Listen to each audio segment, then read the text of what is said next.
ಮಂಗಳೂರಿನಲ್ಲಿ ಸಾಮಾಜಿಕ ಜಾಲತಾಣದಲ್ಲಿ ದ್ವೇಷಭರಿತ ಭಾಷಣದ ವಿಡಿಯೋ ಶೇರ್ ಮಾಡಿದ ಆರೋಪದ ಮೇಲೆ ವಿಎಚ್ಪಿ ಮುಖಂಡ ಶರಣ್ ಪಂಪೇಲ್ ವಿರುದ್ಧ ಪ್ರಕರಣ ದಾಖಲಾಗಿದೆ ಎಂದು ಪೊಲೀಸ್ ಇಲಾಖೆ ತಿಳಿಸಿದೆ.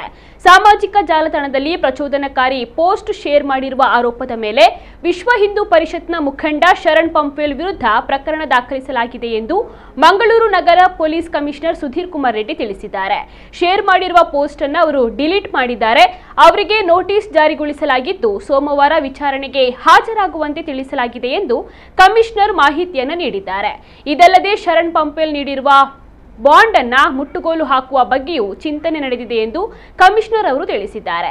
ಸಮಾಜದಲ್ಲಿ ದ್ವೇಷ ಭಾವನೆ ಮೂಡಿಸಬಹುದಾದ ಭಾಷಣದ ವಿಡಿಯೋ ತುಣುಕನ್ನು ಶರಣ್ ಫೇಸ್ಬುಕ್ನಲ್ಲಿ ಶೇರ್ ಮಾಡಿದ್ದರು ಎಂದು ಆರೋಪಿಸಲಾಗಿದೆ. ತನ್ನ ವಿರುದ್ಧ ಪ್ರಕರಣ ದಾಖಲಾದ ಬಗ್ಗೆ ಮಾಹಿತಿ ಪಡೆಯಲು ಶರಣ್ ಪಂಪೇಲ್ ಅವರು ಕದ್ರಿ ಪೊಲೀಸ್ ಠಾಣೆಗೆ ತೆರಳಿದ್ದು, ಈ ಸಂದರ್ಭ ಅವರನ್ನ ಪೊಲೀಸರು ವಶಕ್ಕೆ ಪಡೆದಿದ್ದಾರೆ ಎನ್ನಲಾಗಿದ್ದು, ಈ ಹಿನ್ನೆಲೆಯಲ್ಲಿ ಕದ್ರಿ ಠಾಣೆಯ ಎದುರು ವಿಎಚ್ಪಿ ಹಾಗೂ ಬಜರಂಗ ದಳದ ಕಾರ್ಯಕರ್ತರು ಜಮಾಯಿಸಿದ್ರು.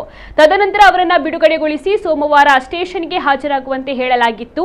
ಈ ನಡುವೆ ಶಾಸಕ ವೇದವ್ಯಾಸ್ ಕಾಮತ್ ಮತ್ತು ಬಿಜೆಪಿ ಜಿಲ್ಲಾಧ್ಯಕ್ಷ ಸತೀಶ್ ಕುಂಪಲ್ ಅವರು ಕೂಡ ಮಾಹಿತಿಯನ್ನು ಪಡೆಯುವುದಕ್ಕಾಗಿ ಪೊಲೀಸ್ ಠಾಣೆಗೆ ತೆರಳಿದ್ದು, ತನಗೆ ಸರಿಯಾದ ಮಾಹಿತಿ ನೀಡಿಲ್ಲ ಎಂದು ಶಾಸಕರು ಗರಂ ಆದ ಪ್ರಸಂಗವೂ ಕೂಡ ನಡೆಯಿತು.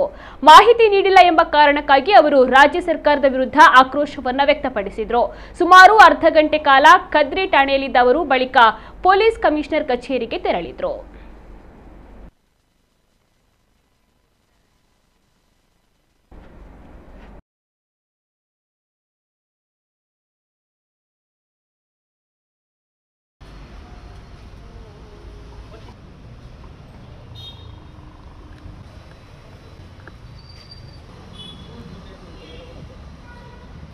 आज अपन ये सब है